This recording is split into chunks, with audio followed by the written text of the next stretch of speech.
Esame Taškente, Uzbekijos sostiniai. Uzbekija garsėja tuo, kad čia buvo didysis šilko kelias. Prieš 1000 metų pastatyta daugybė nuostabių paminklų, medresių. Tačiau pačiame Taškente viso to mažai, dėl to, ką atmena šitas memorialas. Tai yra paminklas žemės drebėjimui 1966 metais. Jis sugriovė visą Taškentą, miestas buvo atstatytas praktiškai iš naujo ir matom, va ten yra parodyti žmonės, kurie atstatinėja Taškentą. O tie žmonės buvo iš visos buvusios Sovietų sąjungos ir jos valdytų žemių.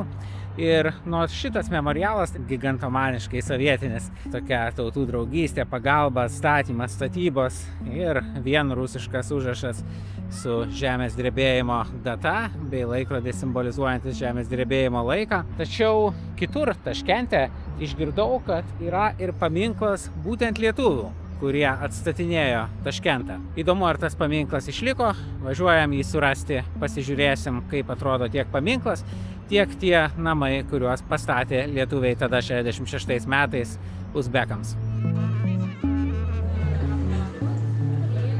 Automobiliu esam pravažiavę visą Uzbekistaną. Didžiausią įspūdį paliko 5 vietos. Aišku, Samarkandas ir jo Registano aikštė, supama didingų šilko kelio pastatų, viena įspūdingiausia apskritai aikščių pasaulyje. Taip pat Buchara, irgi kupina senųjų musulmoniškų medresių. Ir Chyva, ten pastatai mažesni, tačiau ten išlikę ne pavieniai pastatai, o ištisas šilko kelio laikų senamiestis, puikiai atstatytas, atkurtas, aptvertas siena, kurią galima pasivaikščioti. Toliau į vakarus laukė slogesni įspūdžiai, bet nemažiau stiprus. Ten Nukuso Savickio meno muziejus, kur Savickis surinko meno kūrinius, kuriuos antraip būtų sunaikinus sovietų valdžia, o čia jie išsaugoti ir iki šiol eksponuojami pasaulinio lygio menas.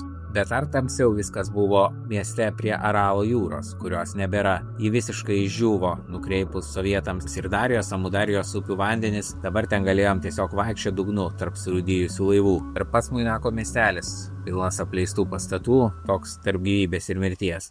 Tačiau Uzbekijos gabalėliai Lietuvos, kurių kiekiu ši šalis Vidurinėje Azijoje nusileidžia nebent Kazachstanui, yra kur kas arčiau pagrindinių Uzbekijos centrų, kaip sostinės Taškento. Čia jau ir pradedam ieškoti. Ateinam į Čilanzarą, 24 lietuvių atstatytą rajoną po žemės drebėjimo, kiek yra pasakojimų.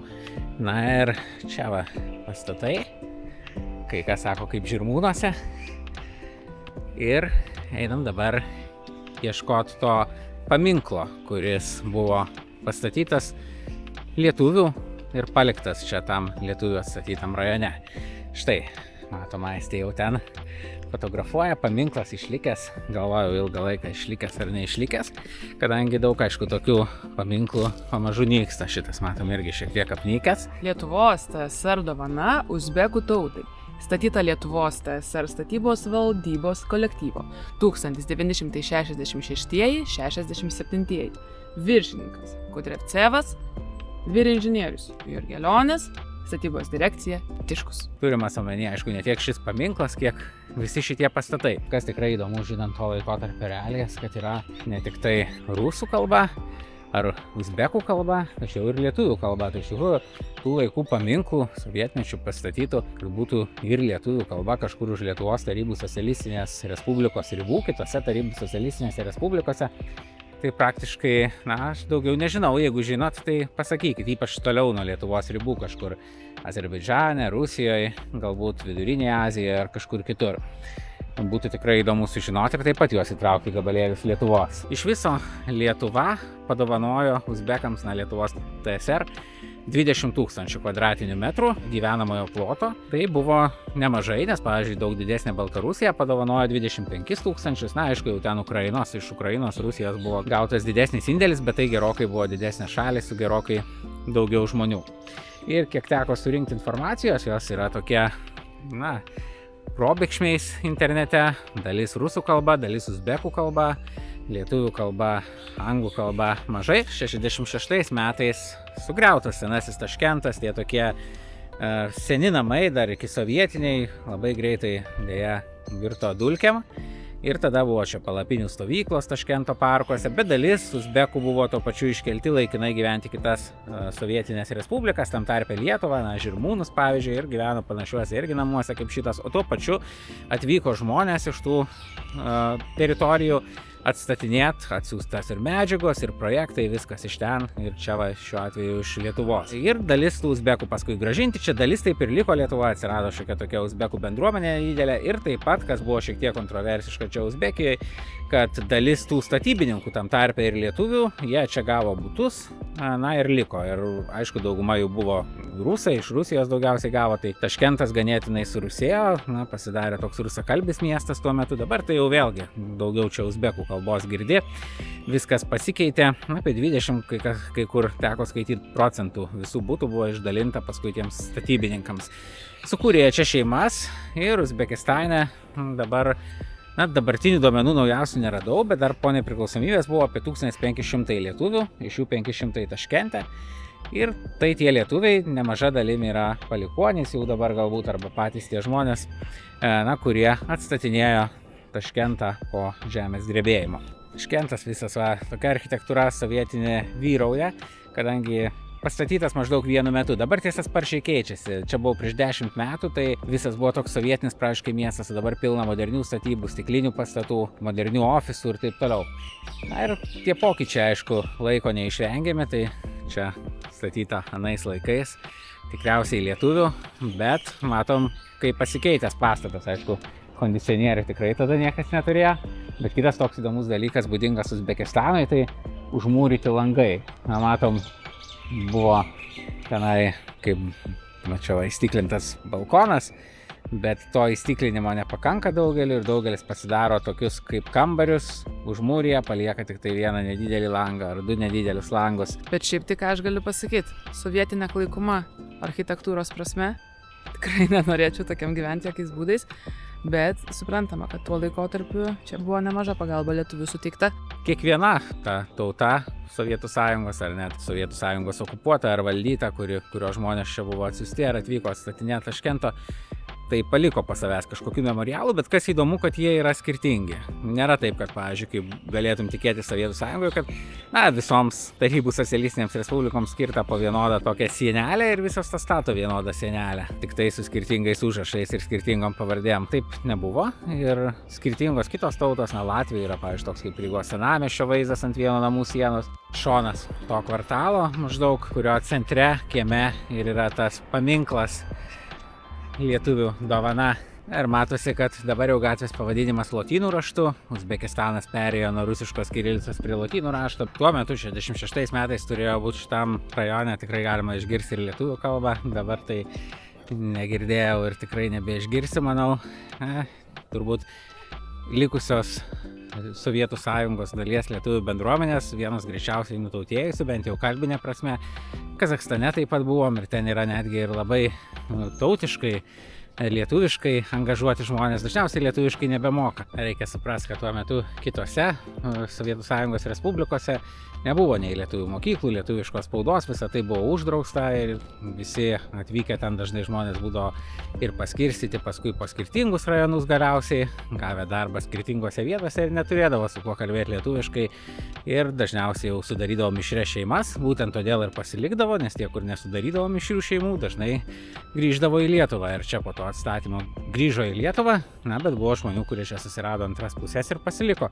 Ir jau tokioje šeimoje, net ir tarkim lietuvio ir uzbekės, dažniausiai kalba, kuria kalbama su vaikais ir šeimoje būdavo rusų. Dažnai sakoma, kad visur buvusioje Sovietų sąjungoje vienodi pastatai, bet Taškente vis tik tai šiek tiek skiriasi. Tai vienas patų skirtumų, tai čia kai kur tokie kaip iškišos tokios priekį, perimtos iš tradicinės architektūros net ant tų sovietinių pastatų, nes jos čia ne šiaip savo, o jos padeda uždengti saulę, kuri čia tikrai gali būti labai labai karšta vasarom. Lietuviškų ženklų Taškente yra iš daug senesnių laikų nei žemės drebėjimas ir pats pagrindinis tai yra štai ši bažnyčia, tiksliau katedra, Taškento švenčiausios Jėzaus širdies katedra, o ji svarbi todėl, kad ją pradėjo statyti lietuvis kunigas Justinas Pranaitis. Ir ne šiaip savo, pradėjo statyti. Bet įdomus dalykas, atsišaukimas kunigo Justino Pranaičio apie lėšų rinkimą šiai katedrai, parašytas lietuvių kalba, išspausdintas, išleistas 1904 metais, tapo pirmuoju lietuvišku leidiniu legaliai, oficialiai išleistų po spaudos draudimo panaikinimo. Tai štai, pirmasis lietuviškas leidinys buvo būtent apie lėšų rinkimą štai šitai Taškento bažnyčiai. Kunigas Pranaitis pradėjo statyti šitą bažnyčią 1912 metais, dirbo čia seniau, buvo kita mažesnė bažnytėlė. Tačiau, kaip žinom, istorija nebuvo tam palanki. Tai 1914 prasidėjo pirmas pasaulinis karas ir paskui revoliucija. Uzbekija pateko į Sovietų sąjungą, religija faktiškai buvo uždrausta, ne visiškai, bet šita bažnyčia bent jau jos tikrai neleista užbaigti statyti. Buvo ir sandėlių tapus, sako, ir kažkokiais nakvynės namais, ir kuo tik ne. Ir tik tai jau po Uzbekijos nepriklausomybės 1992-1993 metais grąžinta katalikams ir baigta statyti tik 2000 metais. Deja, kiek žinau, sovietai sunaikino ir Justino Pranaičio kapą, kuris čia buvo palaidotas. Liaudyje tai šitą bažnyčią vadina Lenkų bažnyčia. Ir štai Lenkai tai čia yra tikrai susitvarkę, pastatę gražų memorialą. Kodėl Lenkų bažnyčia? Na, tiesiog toj Rusijos imperijoje, tai dauguma katalikų buvo Lenkai. Tai nors čia buvo paskirtas lietuvis kunigas ir daug tokių lietuvių kunigų, lietuviai aišku irgi buvo uolūs katalikai, tai daugybė lietuvių kunigų dirbo per visą Rusijos imperiją. Teofilius Matulionis, koks dabar palaimintasis Sankt Peterburge, tarkim, ir taip toliau, aptarnavo vietos katalikus, bet vis dėlto tų vietos katalikų bendruomenės kertinė dalis dažnai būdavo Lenkai. Na, o lietuviai irgi mokėdavo lenkiškai, galėdavo laikyti ir lenkiškai mišes. Daug būdavo žmonių, tai kareiviai, ir čia šitos bažnyčios statybose tada irgi dalyvavo katalikai, kareiviai, kurie buvo Rusijos imperijos kariuomeniai, paimti ten iš Lenkijos, galbūt Lietuvos ir kitų žemių. O paminklas Lenkams, tai čia jau vėlesnių laikų daug Lenkų buvo ištremta iš sovietų okupuotos Lenkijos teritorijų į gilinį Sovietų sąjungą, kaip ir lietuvių. Tačiau būtent čia pasirinkta šita vieta prie bažnyčios kaip pati tinkamiausia, nes tai buvo visada katalikų bendruomenės centras, o tos katalikų bendruomenės svarbi dalis buvo Lenkai, tačiau pradėjo šitos bažnyčios statybas ir didelę dalį jos pastatė lietuvis kunigas. Štai prie įėjimo į bažnyčią parašyta jos istorija, taip pat paminėta, kad jos kūrėjas buvo kunigas Justinas Pranaitis, kad būtent po jo mirties 1917 metais bažnyčios statybos sustojo. Na, aišku, tuo metu vyko pirmasis pasaulinis karas ir kad jos vyktų, jas stumt buvo tikrai sudėtinga ir matyt naujas žmogus to nedarė, o paskui galiausiai buvo iš viso komunistinės valdžios nacionalizuota 1925 metais. Matom taip pat minima ir štai šičia, kad XIX amžiuje 1897 metais gyveno čia 11 000 katalikų ir tarp tų svarbiausių tautų pirma yra paminėta Lenkai, tačiau jau antra yra lietuviai. Na ir paskui čekai, vokiečiai, prancūzai, spėjų jų daug nebuvo, todėl kad, jie buvo užsieniečiai, jie negyveno tos tautos Rusijos imperijos žemėse, o paskui Latviai, jie gyveno Rusijos imperijos žemėse, bet Latviai dauguma liuteronai buvo, katalikų tik mažuma. Na ir vengrai, taip pat jau iš kitų teritorijų.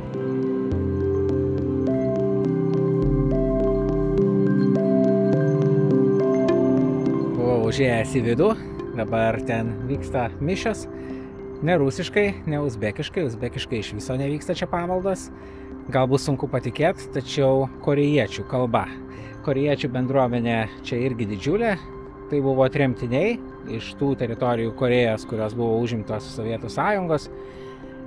Ir iš ten buvo atitremti korėjiečiai šičia. Iki šiol labai daug korėjiečių restoranų ir man kas keista, kad viduj tie korėjiečiai ganėtinai jauni, eina į pamaldas korėjiečių kalba, kai tuo tarpu kitos bendruomenės jau nutautėjusios, netgi lenkiškai čia dar vykdavo pamaldos prieš, nežinau, ar keletą metų, ar 14 metų, bet dabar jau lenkiškai mišios nebevyksta.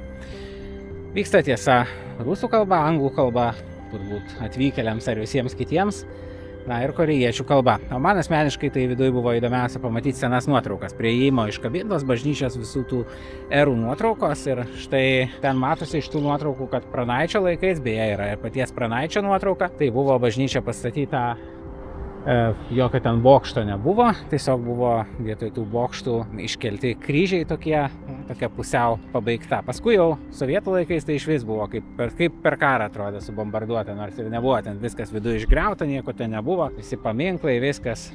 Ir paskui trečia ir ketvirta nuotraukų serijos, tai atstatymas. Netrumpas, tačiau dabar tikrai tokia maža, jauki bažnytėlė, pagaliau po beveik 100 metų užbaigta ir labai malonu, kad lietuviškas istorijos fragmentas irgi čia prisimenamas.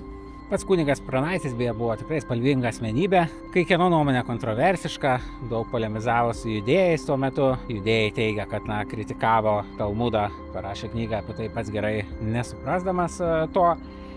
Tačiau jo nuopelnai Akmeny bažnyčių statyboje nenuginčiami, nes ne tik prie Taškento bažnyčios statybos jisai prisidėjo, faktiškai pradėjo statybas, tačiau taip pat Ferganoj, Samarkande ir kitur. Tai praktiškai buvo pirmos tokios katalikų bažnyčios čia Vidurinėje Azijoje, nes iki tol čia katalikų bendruomenės nebuvo. Jinai atsirado tik tai, kai 19 amžiaus antroji pusėje Rusijos imperija nukariavo šitas musulmoniškas žemės, ir tada jau ir iš kitų Rusijos imperijos žemių čia atsirado žmonių, Lenkų, Lietuvių ir kitų, ir jiems taip pat reikėjo katalikų bažnyčių.